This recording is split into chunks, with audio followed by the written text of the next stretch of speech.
distrito, no cualquier distrito, creo que por acá estaba una propuesta de la ancha avenida del medio que se va enangostando claramente últimamente, ¿no? Pero estamos acá y les cuento un poco una anécdota personal, digamos. Yo estuve los últimos 10 años en la Patagonia, en la provincia de Río Negro. Recibimos este cachetazo por primera vez en nuestra historia política, que la oligarquía nos ganara electoralmente. Este triunfo de los grupos económicos diversificados de la oligarquía aliados al imperio. Digo, para poner los nombres y los apellidos y los acentos en donde deben estar.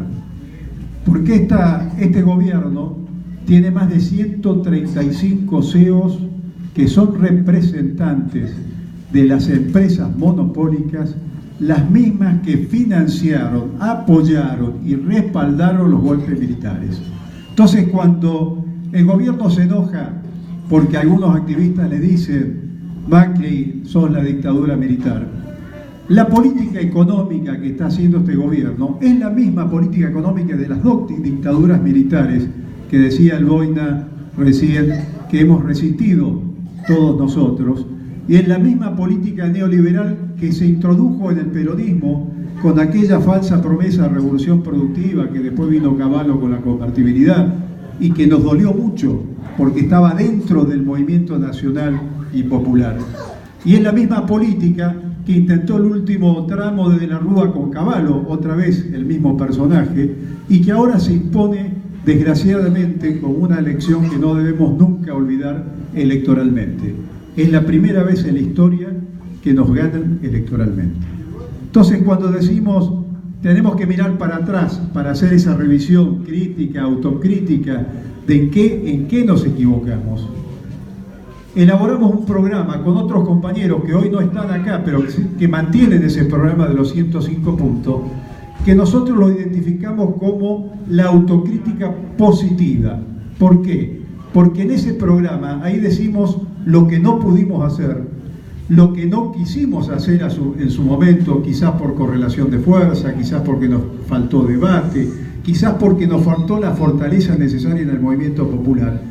Y en esos puntos planteamos algo que decían los compañeros acá muy claramente: si no hay un cambio de la Constitución, volvemos a repetir los ciclos y los contraciclos, los ciclos de movimiento nacional y popular y los contraciclos neoliberales.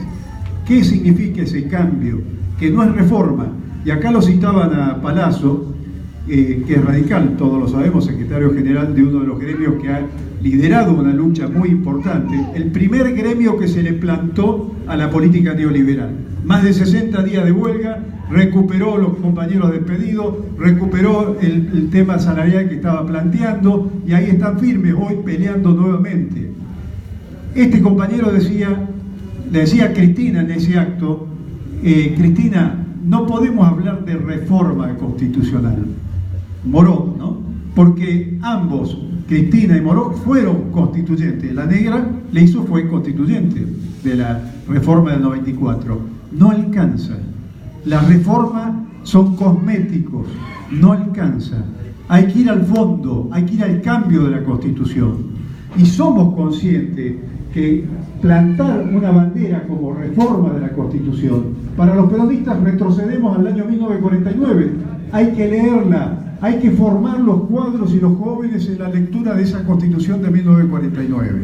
Y para lograr eso necesitamos el 80% mínimo de respaldo de nuestro país, de nuestro pueblo. Hay que trabajar mucho, hay que generar conciencia, hay que generar política, hay que hacerla ver en cada uno de los artículos las necesidades concretas básicas de nuestro pueblo: vivienda, educación, ancianidad, juventud, economía, el tema financiero. Hay que militar y trabajar profundamente, porque nosotros plantamos la bandera hoy, vamos a trabajar para ganar el gobierno del 2019, que lo vamos a ganar, no tengo ninguna duda, pero si lo ganamos y no profundizamos la política, lo perdemos en 4 o 5 años, nos vuelve a pasar lo que históricamente nos ha pasado en los últimos 50 años. Entonces, cuando los compañeros me convocan para organizar y trabajar y recorrer nuevamente el país, decimos dos cosas. Si es para ganar el gobierno solamente, muchachos, nos quedamos cada uno en la provincia, cada uno trabaja en su agrupación, en su gremio, y punto. Militamos a un 30, a un 40%, hasta ahí encendemos los motores.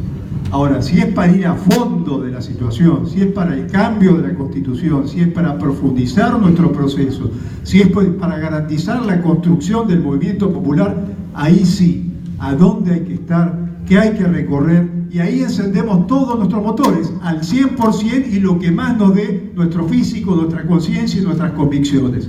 Esa es la diferencia. Cuando nosotros planteamos esos 105 puntos, estamos planteando eso.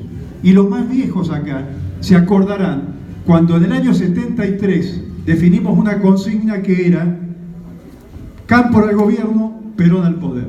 ¿Qué significaba eso? Significaba que nosotros identificamos el gobierno como una necesidad de recuperarla para los intereses del pueblo, pero que el gobierno no era el poder, que sabíamos que fuera de ese gobierno había un poder.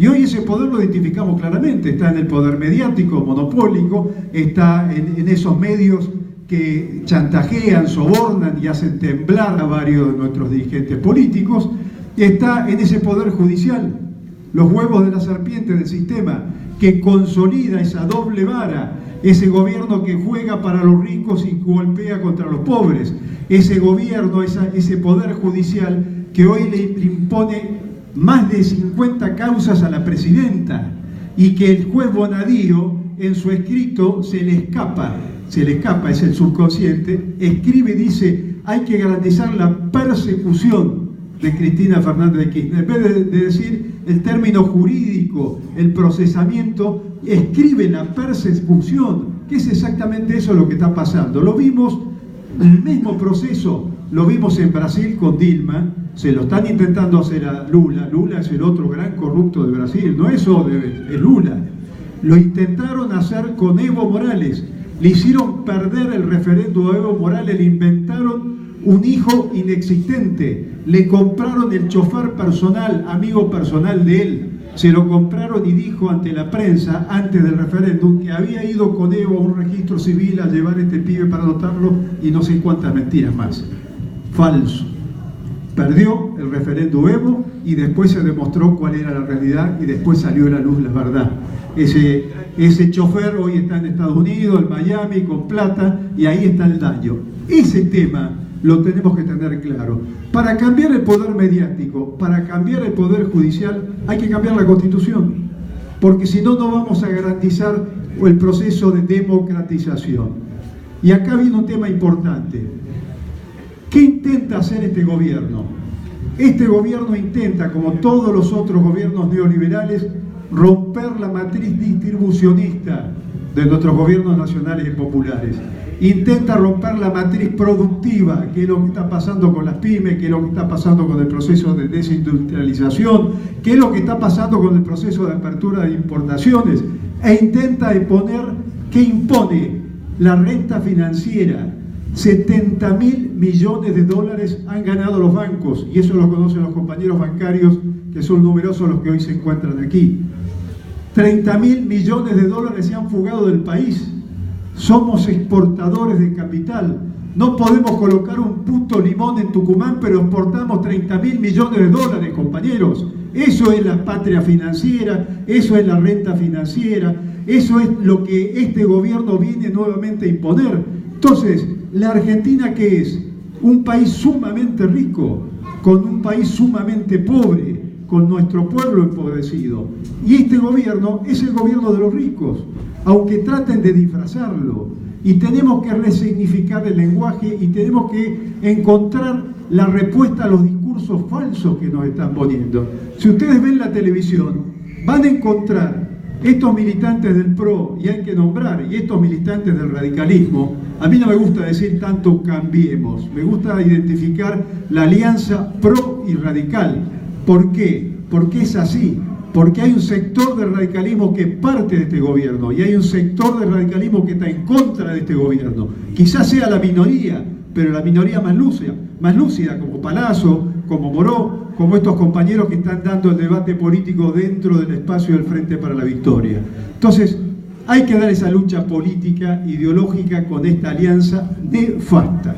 Y cuando hablamos desde nuestro reagrupamiento de que tenemos que tener una política de defensa y de soberanía, es porque somos conscientes que ningún proyecto de transformación de fondo de nuestro país se puede sustentar si no hay un respaldo de las Fuerzas Armadas, si no hay un proyecto nacional, si no volvemos al general Valle, si no volvemos al general Mosconi en su proyecto industrialista. Tenemos y necesitamos recuperar ese trabajo, dejar a las Fuerzas Armadas solas, aisladas de la sociedad. Es para que trabaje la oligarquía, es para que trabajen ideológicamente y la vuelvan a usar como instrumento de fuerza de sus proyectos oligárquicos. Y vean, escuchen, ¿quiénes dicen esto? Nosotros peleamos contra 2 dictaduras militares. Fuimos perseguidos, fuimos encarcelados, secuestraron nuestras familias, asesinaron a nuestros familiares, nos robaron nuestros hijos, pero tenemos absolutamente claro que tenemos un proyecto nacional y popular y que dentro de esas Fuerzas Armadas todavía hay sectores nacionales y Julio es la expresión exponente de ese sector. Entonces trabajar sobre ese sector de las Fuerzas Armadas es muy importante. Pocas fuerzas políticas se plantean este tema. Y el otro tema central, fundamental, ¿qué pasó el mes de marzo? 5 movilizaciones impresionantes en nuestro país. Nuestro pueblo movilizado. Ganamos y recuperamos la calle después de un año, con todas las semanas miles y miles y millones de compañeros en la calle. ¿Cómo reaccionó el gobierno? Puso en el centro de la mira ¿a quién? Al movimiento obrero. Ya no era tanto Cristina, era el movimiento obrero. ¿Por qué? Porque el proyecto económico de la renta financiera y este proyecto de destruir la matriz productiva, ¿qué necesita? 17% desocupados. ¿Y por qué necesita 17% desocupados? Porque pone de rodillas a la dirigencia gremial, y la dirigencia gremial tiene que discutir la defensa de fuerza de trabajo y no las paritarias nacionales. Desgraciadamente para este gobierno tiene un movimiento obrero consolidado. Desgraciadamente para este gobierno existe un movimiento de masas, el peronismo, y existe una alianza del Frente para la Victoria nacional y popular. Siempre decimos, sin el peronismo en la Argentina no se puede, con el peronismo solo tampoco. Necesitamos una alianza entre los compañeros de distintas agrupaciones políticas que coincidan con este programa nacional y popular. Ahí está la fuerza del Frente para la Victoria. Ahí está el trabajo político que nosotros tenemos que hacer. Ahí está la convocatoria que tenemos que hacer a cada una de las agrupaciones. Y cuando hablamos del polo, estamos diciendo el polo como una herramienta electoral. Y cuando hablamos de herramienta electoral, algunos compañeros se preguntarán por qué no el PJ, o por qué algunos otros compañeros que no son peronistas, por qué no el Polo Obrero, alguna otra organización, algún otro partido político. Nosotros reconstruimos, como decía el Boina, el polo, y como decía el compañero acá de la Volkswagen claramente, como una herramienta político-electoral al servicio del movimiento. No queremos una herramienta político-electoral pejotista de la política tradicional o solamente de las agrupaciones. Queremos una herramienta electoral que esté representada el movimiento obrero a través de sus agrupaciones, columna vertebral del movimiento nacional, se ha dicho de paso.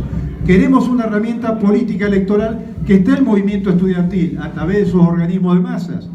Queremos una política electoral que esté en las organizaciones barriales y vecinales. Por ejemplo, nos olvidamos de nombrar acá, le hizo a la CNST, que está dentro del polo social, hoy en día trabajando con nosotros, con todas las federaciones del interior del país. Bueno, que estén representados esos compañeros, que esté representada la juventud a través de jóvenes, y que estemos nosotros, los dirigentes políticos, también representados, pero en ese conjunto. Estamos hablando de una política movimentista. El polo queremos que dinamice ese debate político en todos los partidos políticos. ¿Se acuerdan con el tema de la juventud, los que formamos esa famosa juventud maravillosa, ¿qué hicimos? Nos juntamos toda la agrupación